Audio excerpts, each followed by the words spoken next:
everybody. We have about another minute to go or so. We're just letting the last few people sign in, but this is Deb Rosenbaum with GeoCom. We should be getting started in just a minute.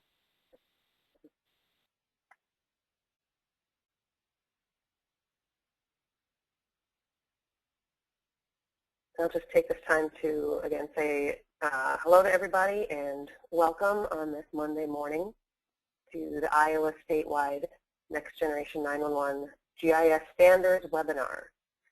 And with me today is Christy Hayes from GeoCom and Barbara Voss from the state. If you guys, Christy, if you'd like to say hello, and then Barb. Good morning, everyone. This is Christy Hayes. I am the project manager for this project. Good morning. This is Barbara Voss, and I'm the State 911 Program Manager. I'd like to welcome everyone and thank you for participating this morning. Okay. It looks like we've got about 11 people signed in right now. And just to give you a heads up, the way this webinar is conducted is that all of the attendees are currently on mute. So if you have questions that you would like to have answered, there is a question function in the panel for your webinar. So if something comes to you throughout the presentation and you have a question to ask, please just type it in there, and we'll be keeping track of that. And then towards the end, I'll call those questions out, see what people have asked, and then answer the ones that I see. And then this is the fourth in a series of 4 webinars, the same one we've given 4 times. And we're going to be compiling all of the questions and the responses that were given and providing that out to the website along with a copy of the document that you're going to see. I'm going to start flipping back and forth between a PowerPoint and a document of the actual standards that are being discussed.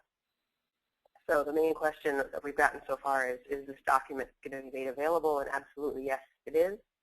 And there's a website that we'll send out as well, a link with the information on where you can access that document.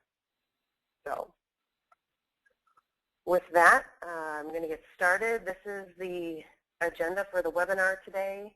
We've gone through the welcome and introductions. I'm going to give a project status update and then roll into a brief GIS Next Gen 911 refresher, just a few slides to get us all in the same mindset.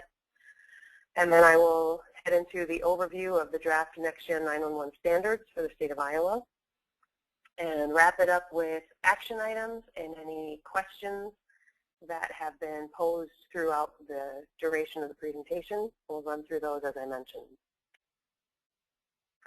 So for project status update, we kicked off the project on site in early April and had some discussions with the state team and with the Next Gen 911 Advisory Committee that assisted with the drafting of this document, and proceeded from there into the educational webinars, which some have attended back in early May.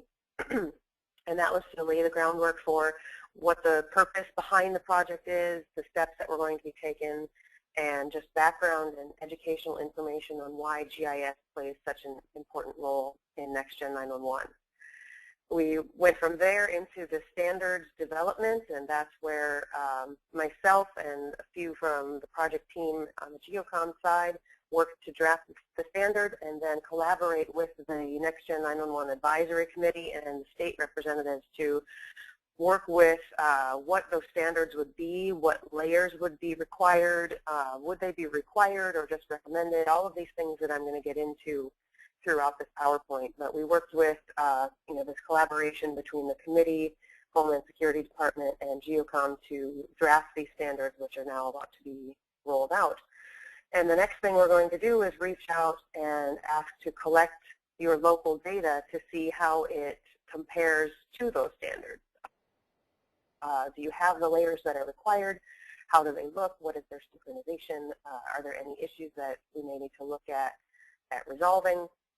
And we'll be doing this for the entire state on a county-by-county basis, divided into regions. So we'll be reaching out to gather data, and that's already begun.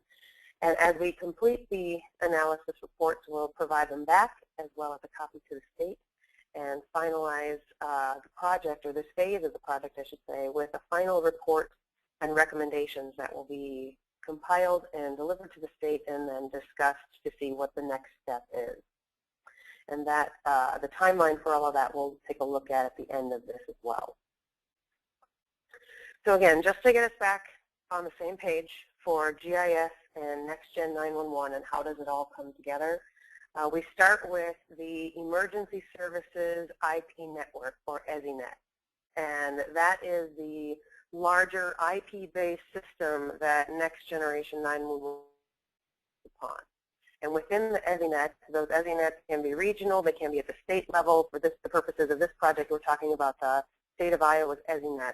And we're going to take a look at all of the functional elements, the parts and pieces that come into that system and how it comes together and what role GIS plays. So it all starts with the subscribers, the communication service provider, people signing up for service and looking to validate the location that they are providing. That location will need to be stored in the location information server or list. And think of this as sort of a replacement for your ALI or 911 database. So before locations can be stored in this list, they have to be validated. So today you would look against an MSAG, you would determine if it's valid, and you would incorporate that data into your 911 or ALI database.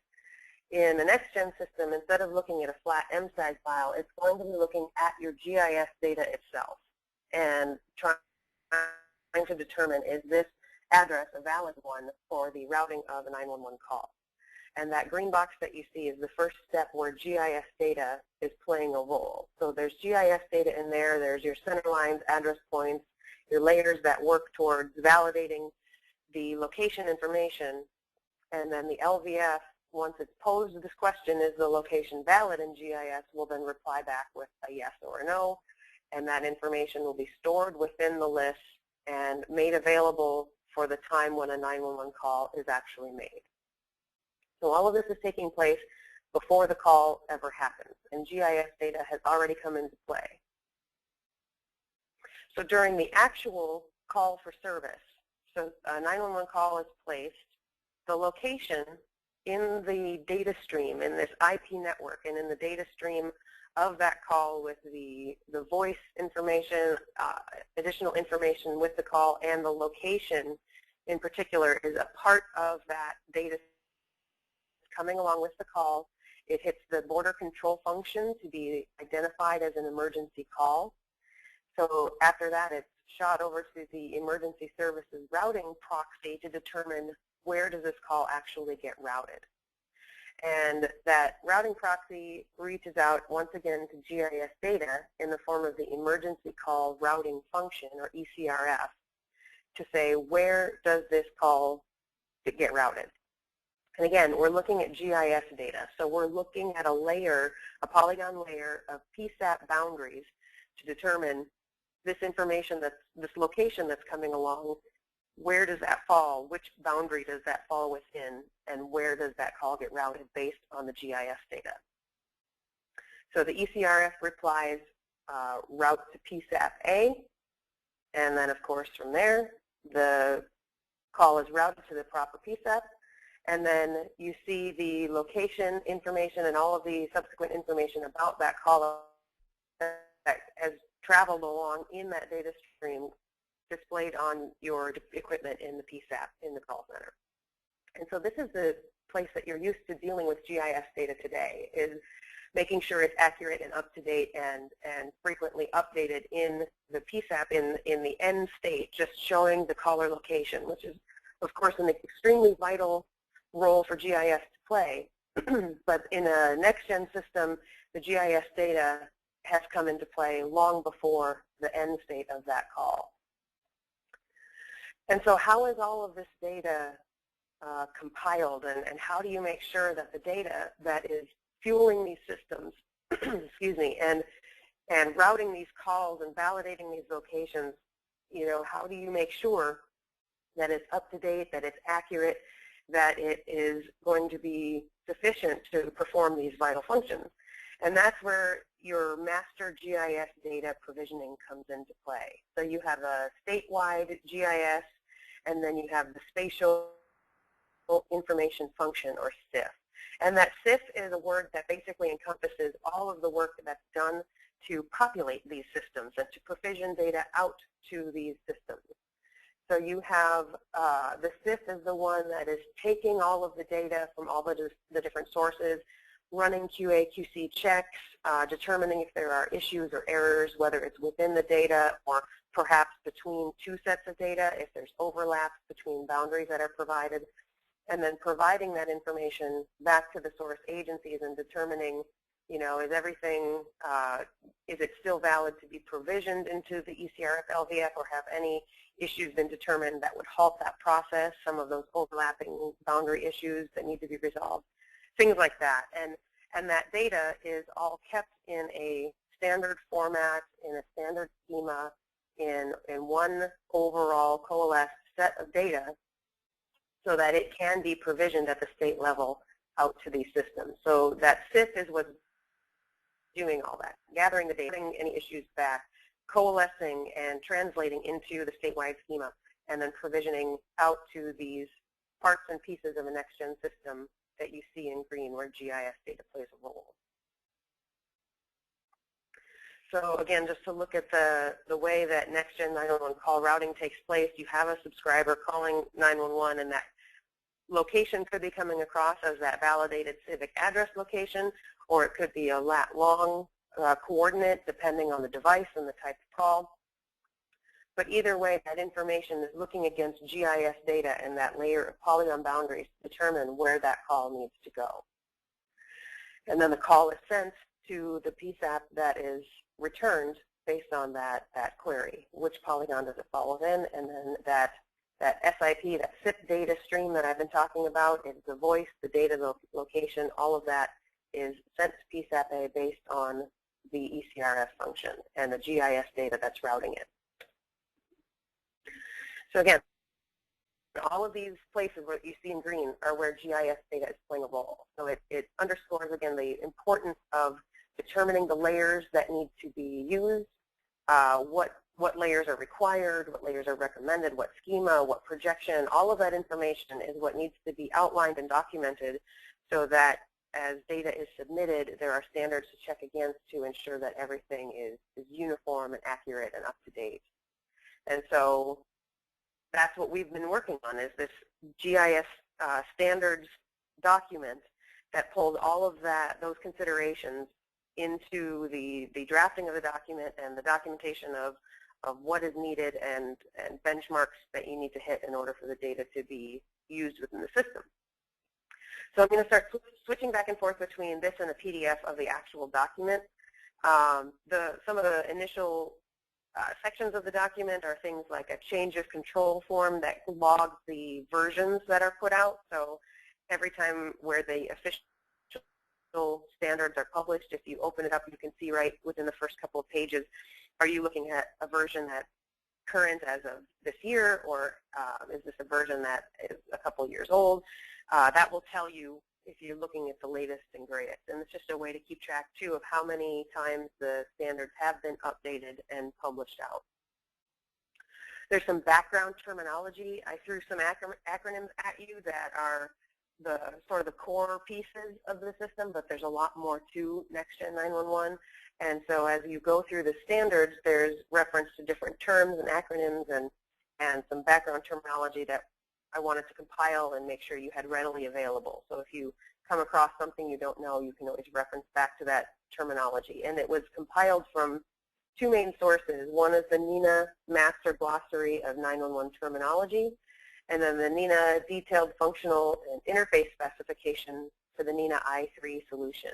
And that I3 solution is really the end state, fully realized, IP-driven next-gen 911 network, and what it would look like if there was, you know, both the end state and discussion of compensation for any legacy systems in the interim. So looking at those two documents is where that terminology was compiled from.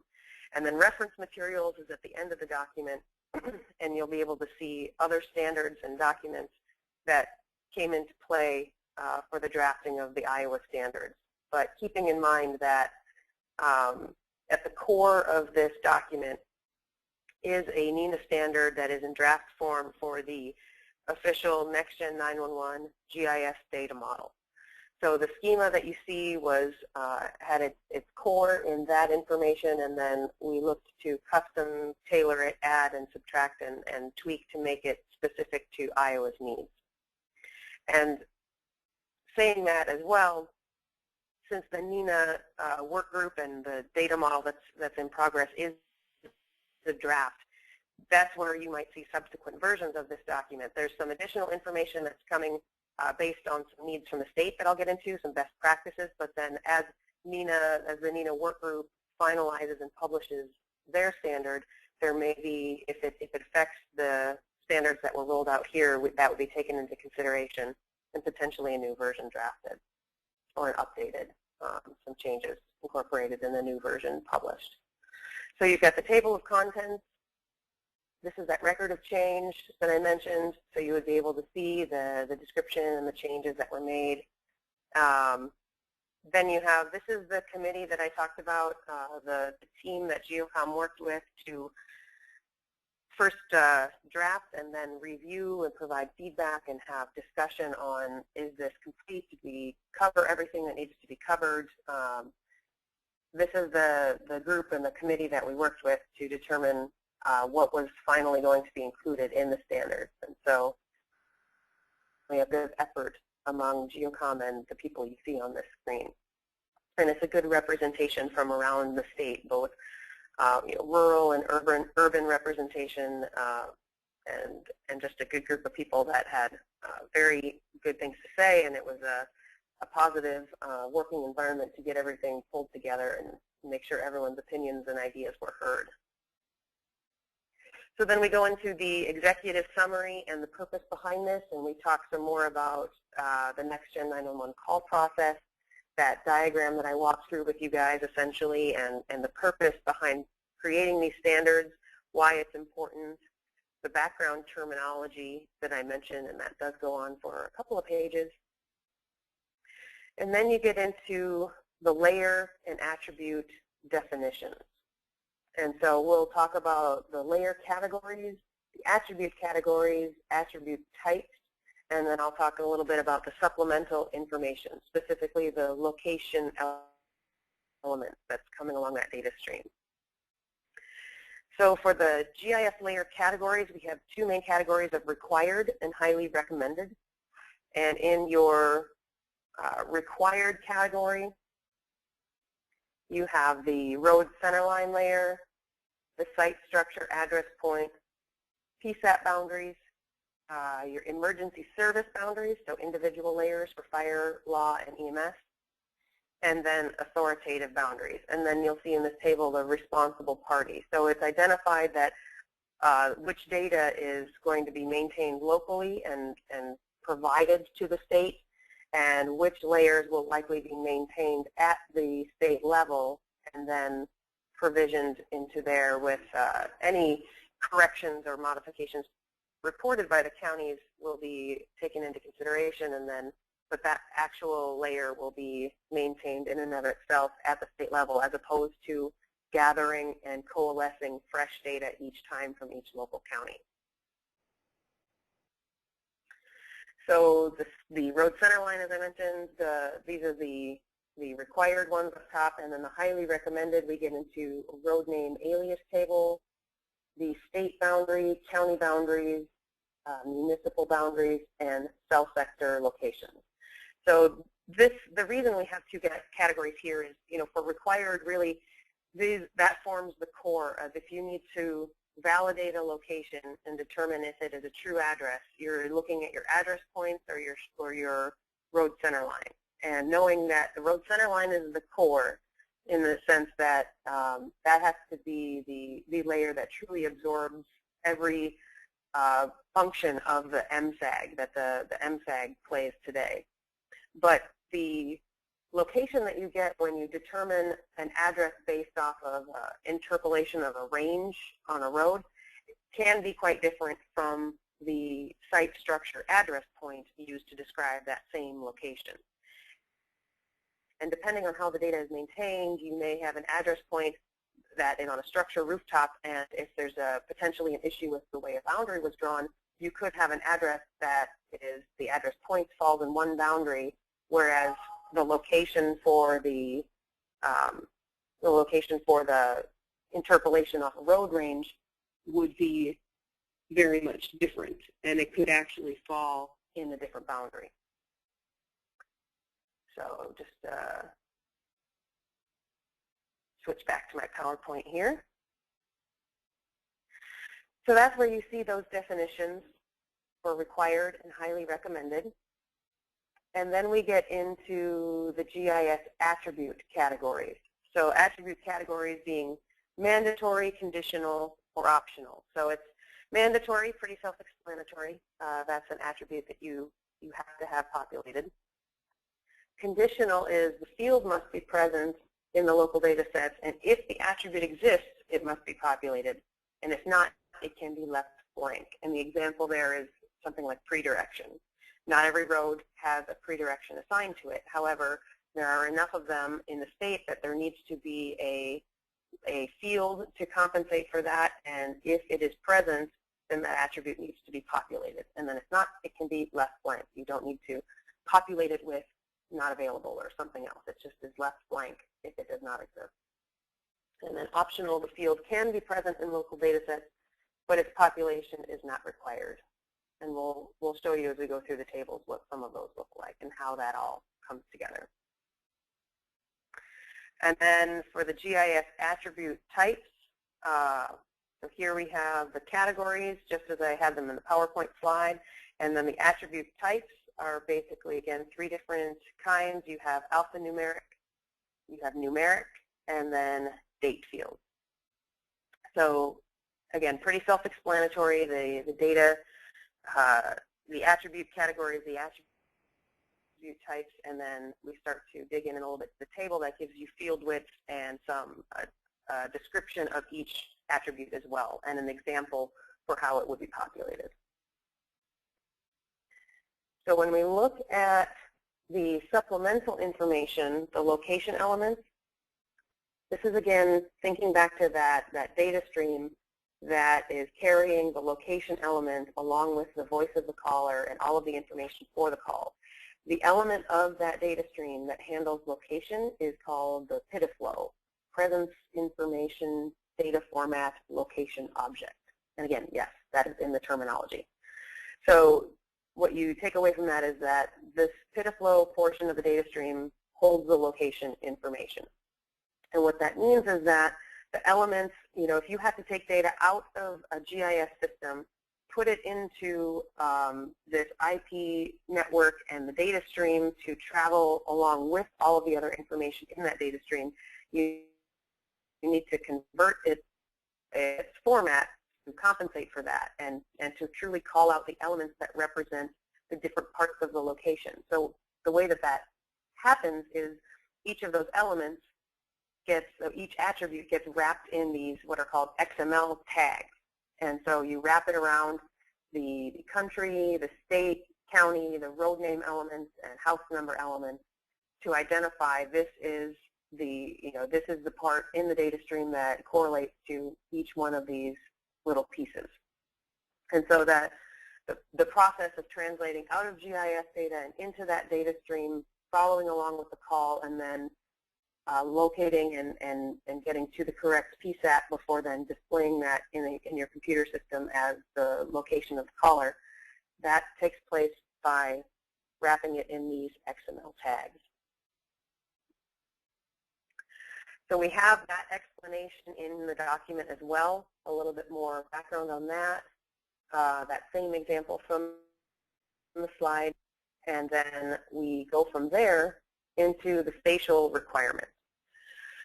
And for spatial requirements, we talked about whether we would require a specific data format sticking with, say, Esri for the most prevalent platform used by everybody, but do we need to require that as a format? And the determination was to go with the NINA standard, which is vendor neutral. So they do not tailor standards to meet one vendor. Even though we know that Esri is the most common, we have to compensate and be able to accept data in different formats. So there is not a requirement for a specific data format.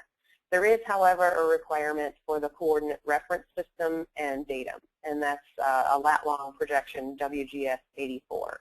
And the reason that it's not more Iowa specific is because, again, this data, you have to think about that it's going to be first coalesced up to the state level, and then eventually in the progression of Next-Gen 911, this data will keep going up to fuel even national level systems and facilitate the transfer of calls from one state to another.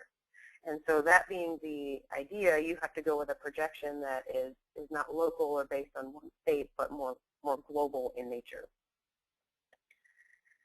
So the required layer category, again, we talked about each one of these, but I'll just kind of scroll through and show you what the tables look like. There's a section on best practices, and it's a small paragraph here that says that we will be dealing with the best practices for actually drawing the data in a subsequent version of the standard, and I'll talk a little bit more about that at the end as well, is how that's going to be handled.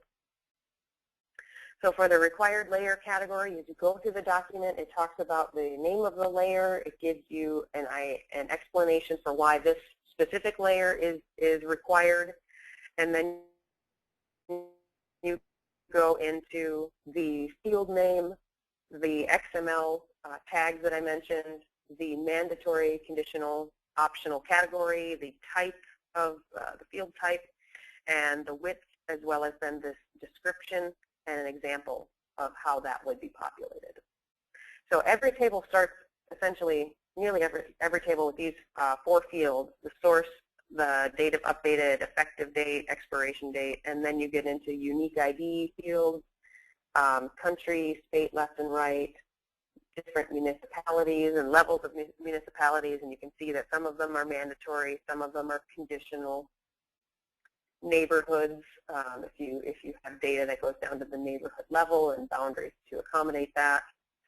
And then you get into if there are any address range prefixes and your range fields, your left from, left to, right from, right to, and then further down below I'll show you a graphic too, just to give a reference for what that means for the from and to.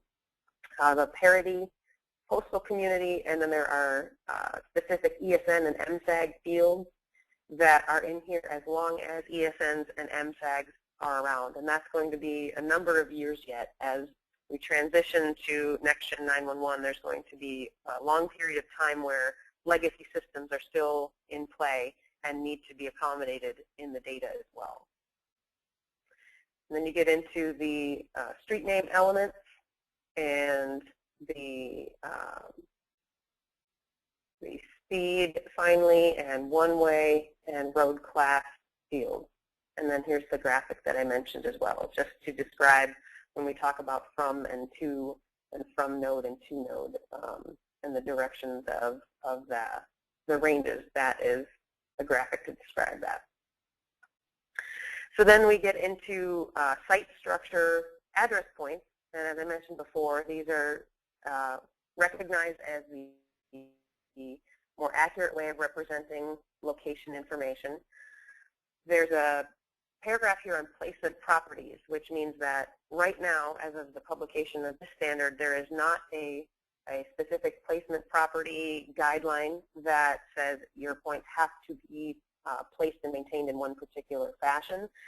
NINA has a work group that is currently in progress that is dedicated to drafting not a standard, but an informational document purely devoted to site structure address points.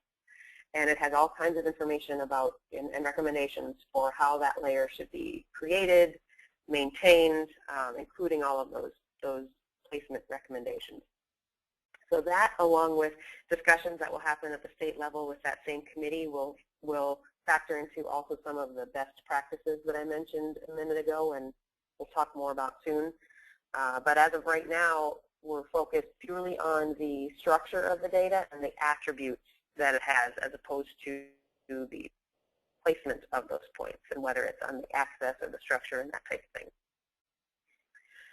So the site structure address table, again, same format, the field, XML, mandatory, conditional, optional, type with description and example in there.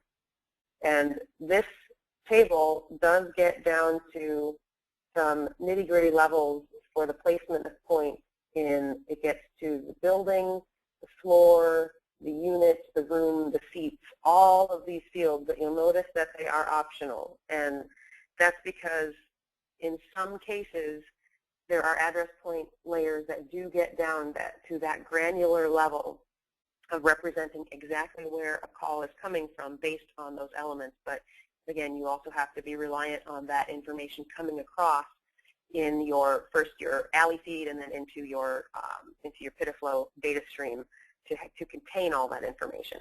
So if it doesn't contain it to start with, then it won't have anything to match against, or if the fields are there, you won't find a match if the data isn't present as it comes across with the call. So that goes into those fields, and then completes with some latitude, longitude information, elevation. Again, those are optional fields. Then we get into PSAT boundaries, and PSAT boundaries is the most critical layer for the initial routing of 911 calls. And again, that's based off that diagram that I stepped through, this idea that these PSAT polygons are what the system is looking at to match a location to which polygon boundary it falls within and determine the actual routing of that call. So this is the table structure for that.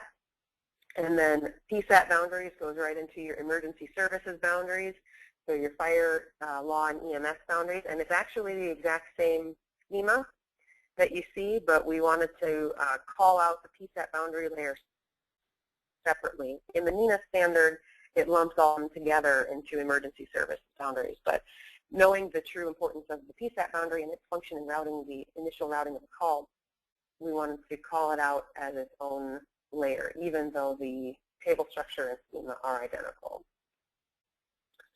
And then we get into the authoritative boundary layer. And the authoritative boundary, it's something that hasn't been talked about too much before, but the idea here is that you have a layer at the state level that says these are all of the people that are submitting data to the state system. And this is the boundary for which they are in charge, for which they are the authoritative source. So if you have a city that submits data to the county, and then the county is the one providing the data up to the state for this system, the authoritative boundary is the county boundary. But if there's no processes for providing that city data to the county, or really are two completely different entities and don't interact or don't have any working relationships established, and each one is going to be providing the data they are responsible for, the county in the unincorporated rural areas and the city for within their city boundary, then you would have a different boundary. You would have the city boundary as the authoritative boundary for that city.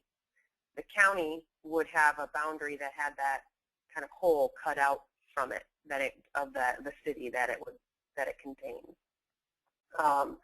So this is determined at as the data is being first inventoried and analyzed, and then as the state pulls together its SIF and looks to see where this data is going to be coming from.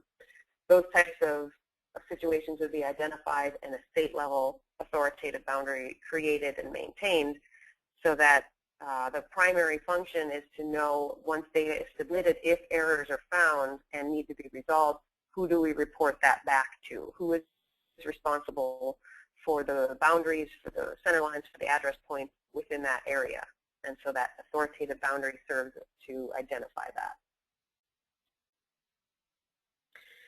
So then Section 6 gets into the highly recommended category. And here we have a road name alias table to start things off. And this is this idea that you have highways and roads that pass through counties and cities and sometimes merge and have multiple highways, multiple road names on the same stretch of road.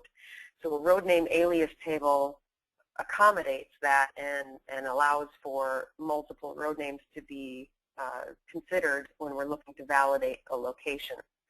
And the reason that it's in a separate table is because if you think about the schema, and if you think about, you could have up to maybe 3, 4, 5 different alternate road names, but you don't know how many to accommodate for, and you don't want to add in all of those extra fields into your center line itself when an instance of it in the entire state where it would go to 4 or 5 aliases for that one stretch. So this is a way to streamline the road centerline table to its core elements and then use the unique ID for that centerline to relate to this alias table and what other road names might be associated with that road.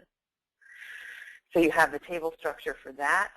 Then it goes into, as I mentioned before, some layers that are going to be maintained at the state level, including, of course, the state boundary, county boundaries, and then we'll look at municipal boundaries coming from the local jurisdictions to identify the boundaries within the county.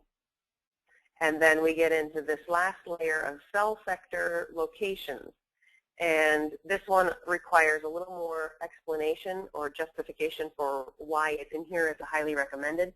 And again, it goes back to this idea that we're not going to flip a switch and be instantly, completely the next generation I3 system anytime in the very near future. There's going to be a long transition period and a long time where you are making accommodations for these legacy systems.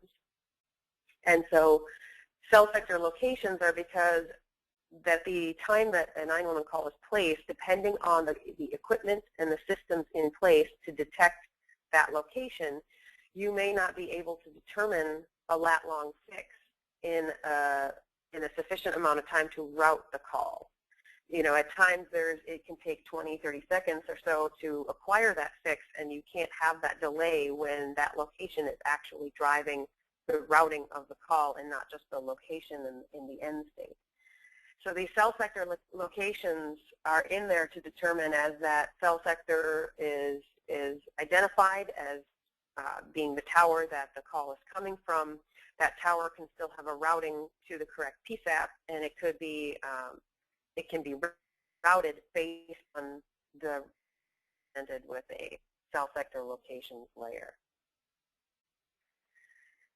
So that table is in there as well. All of the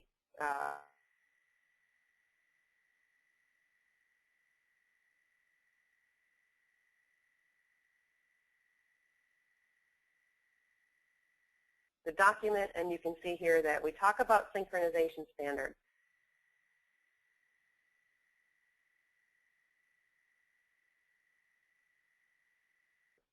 In order for GIS data to be valid for routing of 911 call traffic and geospatial call routing, and in order for it to be provisioned into functional elements that use what's called a lost or location to service translation protocol, that protocol is what the ECRF and the LVF elements are using. So those primary components that are validating your location and routing your call are using what's called the lost protocol. And there's a NINA informational document, the 71501, that recommends a minimum of 98% synchronization rate between MSAG, ALI, and GIS data before GIS data is considered viable for use in a lost protocol. So the synchronization standard comes straight from NINA to follow those same guidelines with that recommended match rate. And when we look at accuracy standards for the data, well, again, we're looking at what those layers need to be, how they need to be represented in order to serve those functions of validating a location and routing a call. So we look at road center lines, and they must contain all information currently maintained in the MSAG in line with all mandatory attributes defined in the schema above. They must be broken at all PSAP and emergency services boundaries to accommodate the proper left-right attribution. And then you look at your boundary layers, your PSAP and emergency services boundaries, as well as your authoritative boundary. And of course, the most important things are that they must represent the geographic extent and proper boundaries for all PSAP and emergency services. They must not contain any overlaps or gaps among the polygons and must be attributed as outlined in the schema above. And the same holds true for that authoritative boundary as well.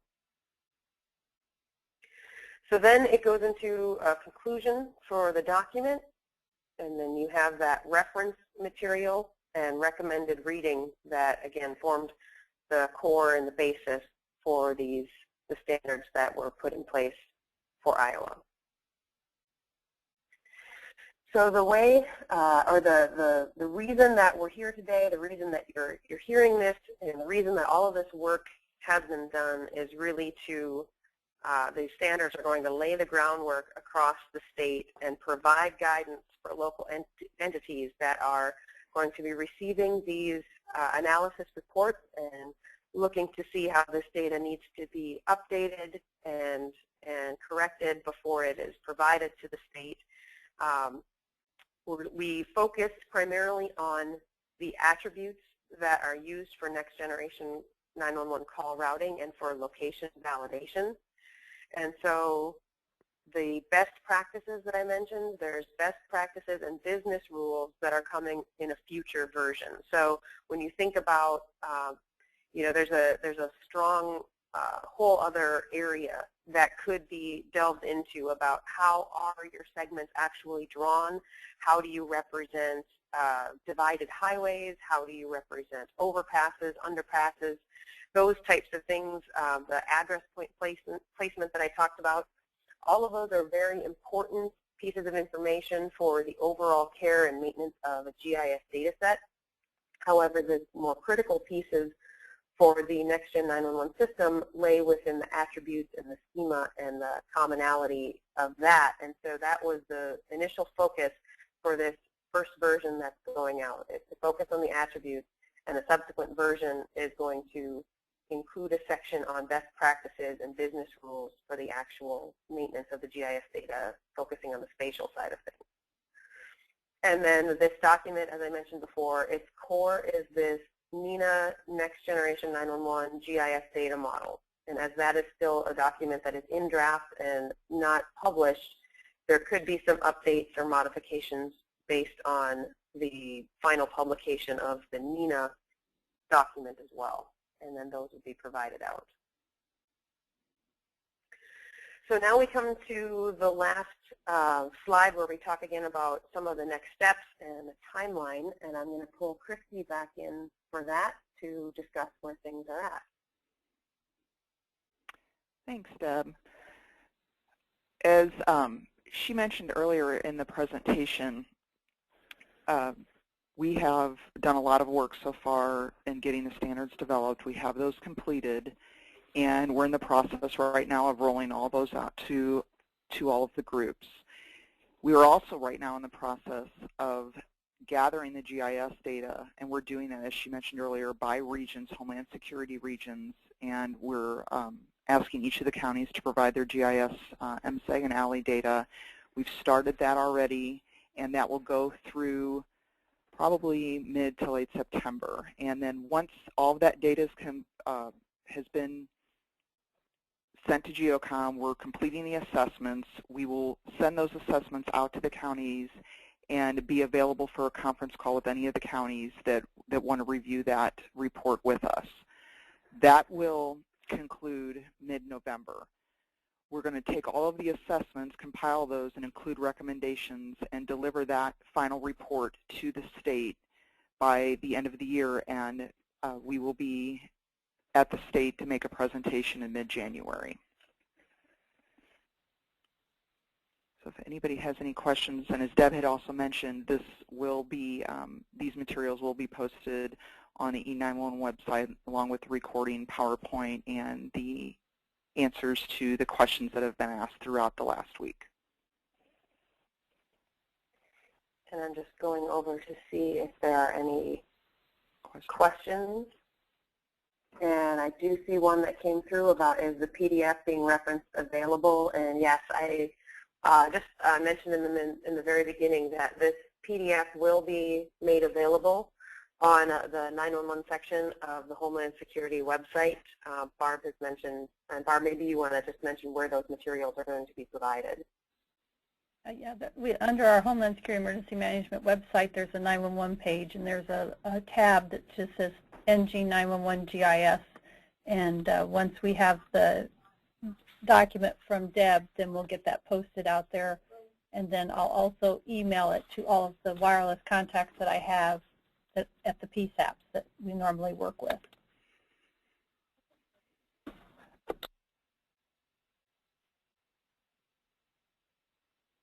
Okay. So are there any other questions from the group? I'm keeping this contact slide up here as I just kind of wait to see if anybody else has a question to pose, because I do want to mention that this is not your only opportunity to ask questions. If something occurs to you, or if you just would prefer to ask it offline, the contact information that you see on the screen is who you can reach out to. Christy's been handling a lot of the logistics for compiling those questions, and if need be, she's been funneling out to me to get any further answer that's needed, but also if there's anything you need to ask Barb or John at the state, we wanted to provide everybody's contact information so that you can reach out and ask questions afterwards, or just offline if you prefer that.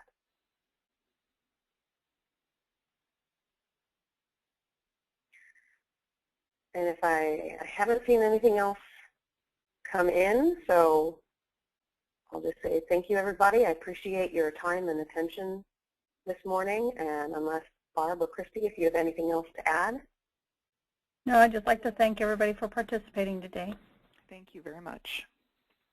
Thanks, everybody. And I hope you have a good rest of your Monday.